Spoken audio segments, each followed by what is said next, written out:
어머니 언제 들어오세요? 오늘 겉절이 다 담그고 반죽도 다 끝냈어요. 장사 준비 다 되었는데 언제쯤 들어오실까요? 나 지금 잠깐 밖에 나왔어.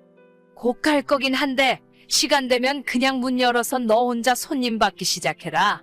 너도 일 배운 지 몇 년인데 아직도 혼자 알아서 못하니? 네, 알겠어요. 김치는 맛봤어? 내가 가르쳐준 대로 똑똑히 한 거 맞니? 그럼요. 어머님이 가르쳐준 대로 똑바로 했어요. 그래도 혹시 모르니까 이따 오시면 간 좀 봐주세요. 너는 어쩜 실력이 그렇게 빨리 안 느는 건지. 그냥 장사하기 싫으면 언제든지 이야기해. 너 말고 다른 사람 뽑아서 쓰면 그만이니까. 아니에요. 열심히 하고 있어요.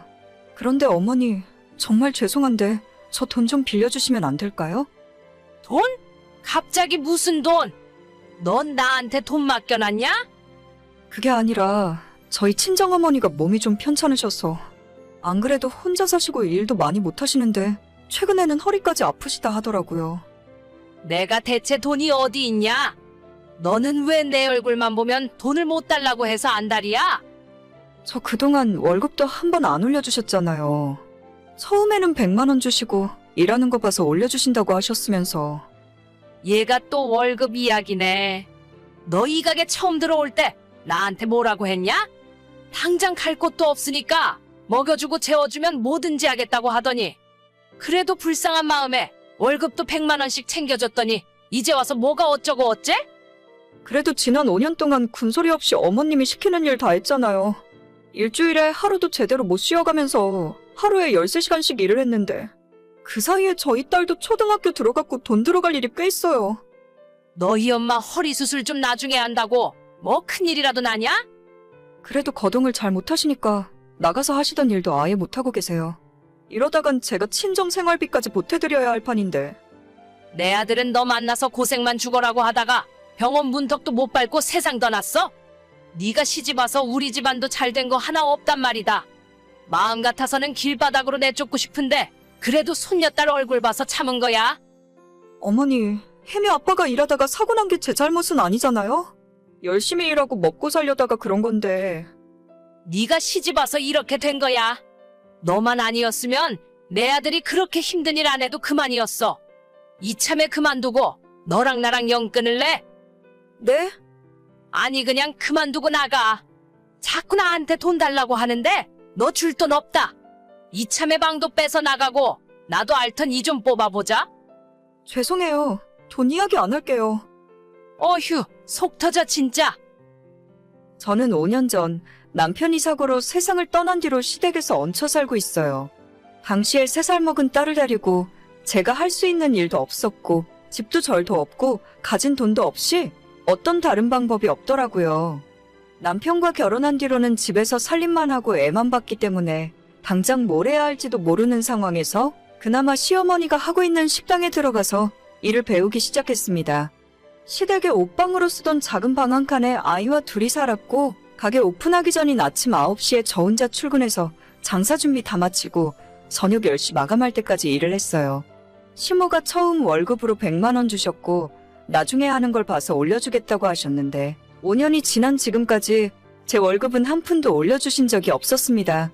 돈 이야기를 제가 먼저 꺼낼 때마다 저런 식으로 나가라는 듯 협박을 하는 바람에 당장 아이 데리고 갈 곳도 없어서 속으로 꼭 참을 수밖에 없었죠. 친정아빠도 진작에 돌아가시고 엄마 혼자 힘들게 사셨기 때문에 그 어느 곳에도 기댈 만한 상황이 아니었어요. 저기 올케? 바빠? 지금 식당에서 일하는 중이야? 아니요, 지금은 저녁 장사 준비하고 있어요. 어머님은 잠깐 외출하셨는데 뭐 전해드릴 말씀이라도 있으세요? 아니, 그럴 거면 내가 엄마한테 직접 전화를 했겠지. 오늘은 올케한테 직접 할 이야기가 있어서 그래. 얼마 전에 우리 엄마한테 돈 빌려달라고 했다며? 아, 네. 친정엄마 병원비가 좀 필요해서요. 얼마가 필요한데? 한 300만 원 정도면 될 것 같은데요? 올케가 지금 엄마 가게에서 일한 지 5년 됐나? 내가 500만 원 줄게. 빌려주는 것도 아니고 그 돈 안 갚아도 돼. 진짜요? 정말 감사합니다. 그런데 갑자기 왜? 대신 당장 가게 그만두고 엄마 집에서 방 빼고 나가. 그게 무슨 말씀이세요? 아니, 솔직히 내 동생 먼저 세상 떠나고 지난 5년 동안 먹여주고 재워주고 했으면 우리도 올케한테 할 만큼 했잖아? 이젠 나가서 올케 삶을 찾아야지. 저는 어머님 일 그만두시면 그 식당 물려받아서 계속 할 생각이었는데요. 어차피 형님은 식당 일에 관심도 없으시고 다른 형제가 있는 것도 아니라서 어머님도 나중에는 저보고 맡아서 하라고 하셨어요. 그건 그런데 지금은 좀 시대가 바뀌었잖아. 먹고 살기도 힘들고 나도 남편이 받아오는 월급만으로는 안 되겠더라고. 내년부터 그 가게는 엄마랑 내가 같이 하기로 했어. 1년 정도 같이 하다가 엄마 은퇴하고 나면 내가 맡아서 해야지. 아니, 그동안 월급 100만 원 받으면서 참고 일한 대가가 겨우 이건가요? 왜? 내가 퇴직금까지 따로 챙겨준다니까? 올케가 5년 일했으니 500만 원 받으면 되는 거잖아. 그 돈으로 올케 어머님 병원비도 쓰고 애랑 둘이 살만한 방도 찾아봐야지. 형님, 그 돈으로 대체 뭘 어쩌라고 이러시는 거예요? 저 도저히 그렇게는 못하겠어요. 그래, 그럼 집에서 쫓아내야지. 곱게 나가기 싫으면 애 보는 앞에서 망신이라도 한번 당해볼래? 설마 돈이 더 필요해서 그런 거야? 알겠어. 내가 인심포하게 썼다. 1000만 원 챙겨줄게. 대신에 다신 우리 식구 앞에 나타나지 않겠다고 각섰어. 진짜 너무하시네요. 제가 이대로 당하고 가만히 있을 줄 아세요? 그러게 누가 미련하게 그러고 살래? 우리가 계약서라도 쓴 적 있어? 예정을 생각해서 먹여주고 재워준 돈까지 달라고는 안 할 테니까 이번 달 안으로 방 비우고 나가. 갑자기 듣게 된 당장 나가라는 황당한 이야기에 심호를 붙들고 따질 수밖에 없었습니다. 지난 5년의 시간 동안 100만 원이란 알량한 월급을 받으면서 참을 수 있었던 건 언젠간 이 가게를 제가 물려받고 장사를 할 수 있겠다는 생각에서였어요. 어머니, 진짜 저보고 나가라고 하시는 거예요? 가게 저한테 주신다면서요? 나는 원래 너한테 주려고 했지. 근데 어쩌냐? 하나 남은 내 새끼가 먹고 살기 힘들다는데. 피가 섞인 내 딸이 먼저지. 너는 남의 집 딸 아니냐? 우리 혜미는 어머님 손녀딸 아닌가요? 어머님 피가 섞인 어머님 친손녀잖아요? 그래, 그러면 혜미는 집에 놓고 너만 나가. 혜미는 내가 잘 키워줄 테니까. 아니, 자식을 두고 몸만 나가라뇨. 어쩜 그런 말씀을 하실 수 있으세요? 내 딸이 너한테 돈도 준다고 했다면서? 준다고 할 때 받아서 나가. 괜히 서로 얼굴 붉혀서 너한테도 혜미한테도 좋을 거 없다. 5년 동안 죽어라고 일한 대가가 겨우 이건가요? 내가 너한테 일해달라고 부탁했니? 너가 제발 일만 시켜달라고 사정사정한 거 아니냐? 먹여주고 재워주고 매달 100만 원씩 용돈까지 주고 있었는데 네가 좋아서 일 배우기 시작했으면서 왜 나한테 책임을 져달래? 알겠습니다. 제가 나갈게요.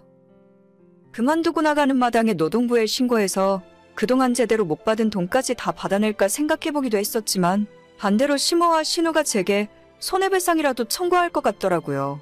실제로 심호와 계약서 한 장 쓴 적 없었기 때문에 마땅한 증거도 제 손에 없었고 가족끼리 서로 도와줬을 뿐이라고 하면 끝까지 가더라도 제가 이길 것 같지 않았습니다. 결국 신우가 주는 1000만 원 받고 집에서 나올 수밖에 없었어요. 앞길이 막막했지만 저도 마지막이라는 심정으로 당시 친정엄마가 살고 있던 전셋집을 빼서 그 돈으로 식당을 차렸습니다. 엄마와 둘이 가게를 차렸고 이게 망하면 내 인생도 끝이란 생각으로 죽어라고 일했어요. 그렇게 2년의 시간이 지났고 지금은 그런대로 자리 잡아서 새 식구가 먹고 살만합니다. 올케 지금 이야기 좀 할 수 있을까? 형님이 어쩐 일로 저한테 연락을 다 주셨어요? 어머님 장례식 이후로 처음 연락하시는 거죠? 그러게 거의 반년 만이네. 엄마도 갑자기 그렇게 가버릴 줄은 몰랐는데. 연세가 있으시니까요. 아무튼 어쩐 일이세요? 올케네 가게 장사가 잘 된다면서? 생각보다는요. 그래도 어깨너머로 배운 게 있어서 그런지 손님들이 좋아하시더라고요. 올케네 가게 레시피 좀 알려주라. 사실 우리 엄마가 갑자기 돌아가시는 바람에 내가 인수인계를 잘 못 받았어. 손님들이 자꾸 음식 맛 달라졌다고 하는 바람에 미치겠네? 매출도 그때 올케가 있을 때보다 절반 넘게 떨어진 것 같아. 저희 가게 레시피요? 그건 좀 곤란한데요. 사실 어머님이 저한테 알려주신 건 별로 없어요. 지금 식당 레시피는 친정엄마랑 둘이 개발해서 시작한 거라서 형님한테 알려드릴 만한 건 딱히 없네요. 그럼 우리 가게에서 다시 일해주면 안 될까? 이번에는 월급 제대로 쳐서 줄 테니까. 저는 이미 제 가게를 하고 있는데 거기서 월급 받으면서 일을 뭐하러 해요. 그럼 한 달에 300만 원 줄게. 요즘에 일하는 아주머니 월급이 300만 원인데요? 아니다. 400만 원 줄게. 더 이상은 나도 곤란해. 필요 없네요. 저희 가게에서 버는 돈이 훨씬 많고 형님 밑에서 일하고 싶은 생각은 전혀 없어요. 아니, 돈 준다고 누가 돈 떼먹는데? 그리고 우리 엄마한테 훔쳐간 레시피로 장사하는 거 누가 모를 줄 알아? 너희들 내가 고소할 거야. 이게 예정을 생각해서 형님 대우해줬더니 선을 넘네? 고소하고 싶으면 맘대로 해봐. 자기 엄마가 만들던 음식이 어떤 맛인지도 모르면서 그따위로 장사하니까 가게가 제대로 돌아갈 리가 있겠니? 그쪽 가게 단골 손님들 요즘엔 전부 이쪽에서 식사하시더라. 맛도 맛이지만 바뀐 사장이 싸가지가 없어서 입맛이 뚝 떨어진대. 야, 진짜 내가 가만 안 둘 거야. 네가 언제까지 잘 되나 두고 보자. 그쪽에서 신경 안 써줘도 알아서 잘 되고 있으니까 걱정하지 마. 그리고 정음식 배우고 싶으면 우리 가게 와서 설거지부터 배우든가. 월급은 한 달에 100만 원 정도는 줄 수 있겠다. 내가 미쳤어? 네 밑에서 일하게? 사실 나도 그쪽이랑 일하고 싶은 생각 전혀 없어. 그냥 한번 해본 말이야. 아무튼 잘 지내시고 저는 손님이 많이 들어와서 이만 일하러 가봐야겠네요. 제가 그 집에서 쫓겨나고 2년 만에 상황이 많이 달라졌습니다. 저 대신 일을 배우겠다는 신우는 오후에 잠깐 나와서 몇 시간만 하다가 들어가 버리고 아침 장사 준비부터 저녁 마감까지 시모가 일을 도맡아서 하게 되었죠. 적지 않은 나이에 무리를 해서 그런가 1년 만에 건강이 안 좋아져서 갑자기 세상을 떠나셨고 신우는 준비도 안 된 상태에서 무리하게 식당을 운영하기 시작했습니다. 음식 맛도 들쑥날쑥하고 서비스도 개판인데다가 시모가 살아있을 때보다 가격은 더 비싸게 받으니 당연히 금방 망할 수밖에 없었죠. 오히려 그때 단골 손님이 멀리 떨어져 있는 저희 가게까지 일부러 찾아오실 정도였어요. 정말 사람 인생이 뒤바뀌는 건 한순간이구나 싶고 감당하지도 못할 걸 욕심내서 뺏어갔으니 망하는 건 당연한 일인 것 같네요. 지금도 그때 생각하면 이가 갈리지만 한편으론 친정엄마 모시고 더 잘 살 수 있게 되어서 잘된 일이구나 싶어요. 남 망하라고 바라면 안 되지만 신우는 좀 망해도 싼 사람인 것 같네요. 전부 돌아가신 시어머님의 자업자득이죠 뭐. 오늘의 사연은 여기까지입니다. 구독과 좋아요, 알림 설정은 많은 힘이 됩니다. 다들 행복하시고 좋은 하루 되세요.